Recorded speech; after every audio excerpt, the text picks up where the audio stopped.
How do you know you can trust a business coach? I think I may be taking my life in my hands this week with this video, but it's a question that I get asked quite a lot, and it's also something I come across an awful lot, is that people come to work with me and they've had a bad experience with a business coach, or they're very hesitant about working with me because they've had a bad experience with one and sometimes multiple business coaches. So often people are very worried about, how do I know I can trust you? Who do I know I can trust?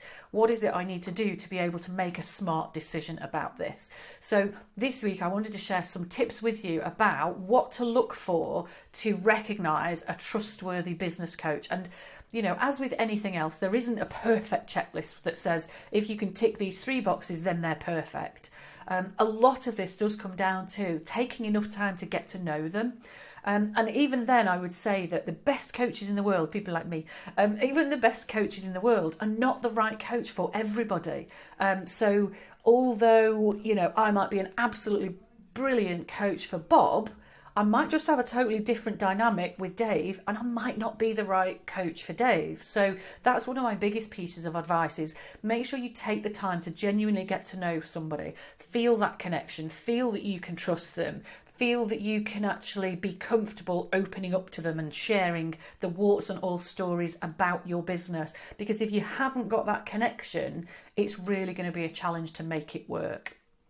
The other crucial things I would look for are experience. Probably sounds like a bit of a no-brainer, but I think it's fair to say there are lots of business coaches out there. It's amazing actually how many of people in my LinkedIn connections were not a business coach and yet now are.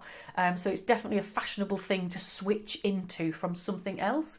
So get onto things like LinkedIn, go onto people's social profiles on their websites and really dig into their background and what is their credibility, what is their evidence, what is the longevity that sits behind them. Can you actually see some real kind of evidence that they're good at what they do? I would be wary of somebody who is a fresh new coach, and don't get me wrong, we all were that at some point. But you're going to need more evidence. If somebody's been doing this for less time, I'd be seeking more evidence of how and why they are good at this.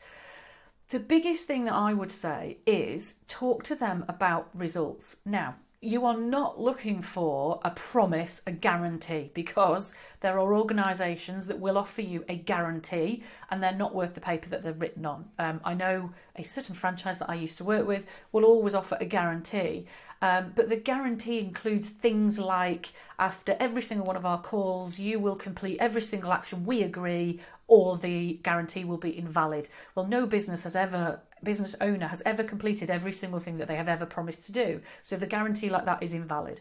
I would not be talking to a coach and looking to say, we want to grow our business from X amount to X amount. Can you guarantee this?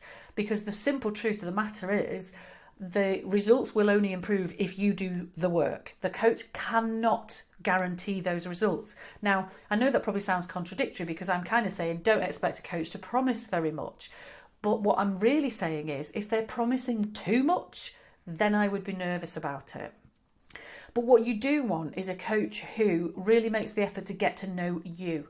I would steer clear of people who have a very templated approach, because that is something where they are going to give you suggestions and guides and principles. Potentially what you find there is that the coach themselves is not so invested in you getting results. They're probably more invested in themselves getting results. So make sure that a coach shows genuine interest in you, that they understand what success really looks like to you, that they can identify with that, that they're making some at least hints of suggestions about how that's possible. But what you absolutely want is somebody who is recognising your definition of success, not theirs. This should not be about a coach telling you what success looks like. It should be about them understanding what success means and feels like to you.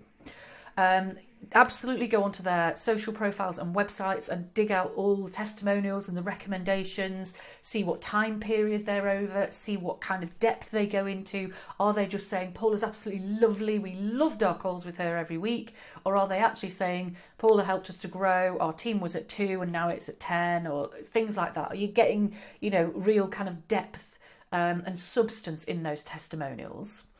And then one of the really key things I would look for, and I'm not suggesting this should always happen because I don't think any of us get any business done otherwise, but a good coach should be willing to introduce you to some of their clients. Now, it may be that you already know some of their clients and that's the best recommendation you'll ever get. But if you don't know any of their clients, a good coach should be open to introducing you to a client or two. And then you can have a warts and all open conversation with that person about what's it like to work with Paula. Is she worth the money? Does she actually put her money where her mouth is? Does she give her monkeys? And you can have a proper conversation then and really work out, is this the right person for me? And then my final tip, and one of my real bugbears is, personally, I would recommend you avoid coaches that want you to sign a long-term contract. Anything that's got big tie-ins, for me, it eliminates the emphasis from the coach having to actually work hard to make sure that you get results. So it is one of my massive bugbears. It's the reason why I don't do anything that's more than a 30-day tie-in, because the way I look at that is, that means there is emphasis on me. I have to make sure I'm working really hard with the client to help them see results. If you see results, you're going to stay. As far as I'm concerned, if you don't see results, you shouldn't stay. And you shouldn't stay because of some almighty tie-in that only works for the coach and doesn't work for you. Right, I better stop ranting now. I'm going to leave it there. If any of that has made you think maybe I should talk to Paula a little bit more about my definition of success and how she might be able to help me, then just drop me a quick message, get in touch, and let's arrange a chinwag.